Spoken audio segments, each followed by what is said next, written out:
बड़ी खबर आपको बता दें, प्रधानमंत्री नरेंद्र मोदी ने ईरान के राष्ट्रपति से बातचीत की है। दोनों नेताओं के बीच तकरीबन 45 मिनट तक ये बातचीत हुई है। देखिए, ईरानी राष्ट्रपति ने पीएम को कॉल किया और पीएम ने तनाव बढ़ने पर चिंता जताई है।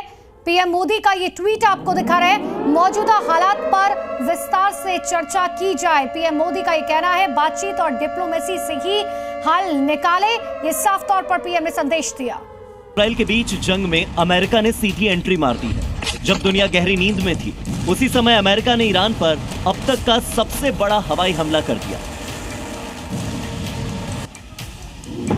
अमेरिकी वायुसेना ने ईरान के 3 प्रमुख परमाणु ठिकानों फोर्डो, नतांज और इस्फहान को अपना टारगेट बनाया।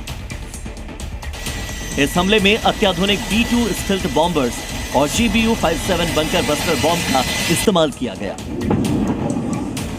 जो करीब 30,000 पाउंड वजनी होता है। हमला भारतीय समय के अनुसार सुबह 4:30 बजे हुआ। ईरान पर हमले में अमेरिका ने अपनी जल, थल और वायु शक्ति का पूरा प्रदर्शन किया।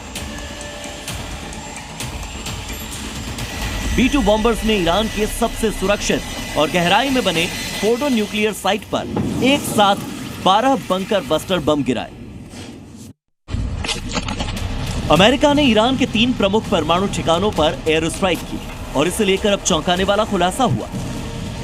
सुबह जिन 3 ठिकानों को निशाना बनाया गया, उसमें फोर्डो, नतांज और इस्फहान शामिल थे। ये सभी ईरान के परमाणु कार्यक्रम के महत्वपूर्ण केंद्र माने जाते हैं। फोर्डो और नतांज परमाणु संयंत्रों में यूरेनियम का काम होता था। यूरेनियम एनरिचमेंट वो प्रक्रिया है जिसमें परमाणु हथियारों के लिए जरूरी सामग्री तैयार की जाती है। वहीं इस्फहान पर यूरेनियम का भंडारण होता था। माना जा रहा है कि इस स्थल पर बड़ी मात्रा में यूरेनियम सुरक्षित रखा गया था। सबसे पहले बात की जाए फोर्डो की, तो ईरान का दूसरा बड़ा यूरेनियम प्लांट है फोर्डो। ईरान की एक पहाड़ी पर यह मौजूद है और कंट्रोल AEOI के पास है। बात नतांज की जाए तो 9 परमाणु बम बनाने जितना यूरेनियम यहां पर है और एडवांस सेंट्रीफ्यूज मशीनें यहां पर लगी हुई है। यूरेनियम 235 की यहां पर सफाई होती है। बात इस्फहान की जाए तो यूरेनियम कन्वर्जन फैसिलिटी यहां पर मौजूद है। ये ईरान का एक बड़ा एयरबेस भी है और हथियार बनाने वाली फैक्ट्रियां भी इस्फहान में मौजूद हैं। B-2 बॉम्बर का मतलब एटमी सर्वनाश। ये बॉम्बर बेहद ताकतवर हैं।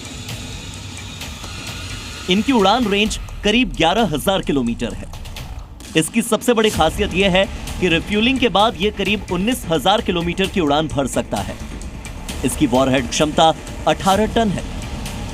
B-2 बॉम्बर करीब 12 किलोमीटर की ऊंचाई से हमला करने में सक्षम है। इसकी क्षमता का अंदाजा इस बात से लगाया जा सकता है कि यह हमला करने के बाद जमीन में 60 मीटर की गहराई तक घुस सकता है। अमेरिका के सबसे घातक बॉम्बर में शुमार किए जाने वाले B-2 बॉम्बर की कई अपनी बेजोड़ खासियतें हैं। यह दुश्मन को नजर आए बिना ही हमला करने में सक्षम है। यह किसी रडार की पकड़ में भी नहीं आता।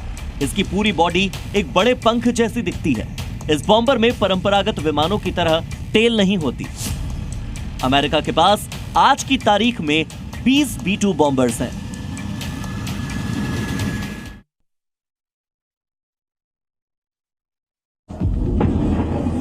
अमेरिका के हमले के बाद ईरान आगाबूला हो गया है। इजराइल की राजधानी तेल अवीव समेत कई शहरों पर भारी बमबारी कर दी है। यहां तेल अवीव में स्थिति बेहद तनावपूर्ण है। ईरान की ओर से दागी गई बैलिस्टिक मिसाइलों ने शहर के कई हिस्सों को निशाना बनाया है।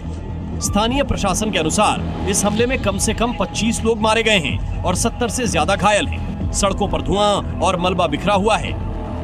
तेल अवीव में इस वक्त सायरन बजने शुरू हो गए हैं। जहां एक और अमेरिका ने अटैक किया, उसके बाद मैं आपको यहां तस्वीरें दिखाऊं तो यहां पे आपको सायरन बजेगा और सायरन बजने के बाद जो यहां पर शेल्टर्स बनाए गए हैं, जो बंकर्स बनाए गए हैं, वो यहां पर लोग यहां पर इकट्ठे होने शुरू हो गए हैं। यहां पर चूंकि जो SOPs है वो देखेंगे आप, तो SOPs के बाद जैसे जैसे यहां पर सायरन बज रहा है, लोग भागकर यहां से निकल रहे हैं।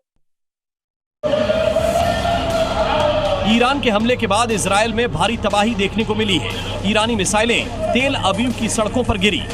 हमले के बाद इमारतें मलबे में तब्दील। मिसाइल गिरने के बाद के चारों तरफ मलबा बिखर गया।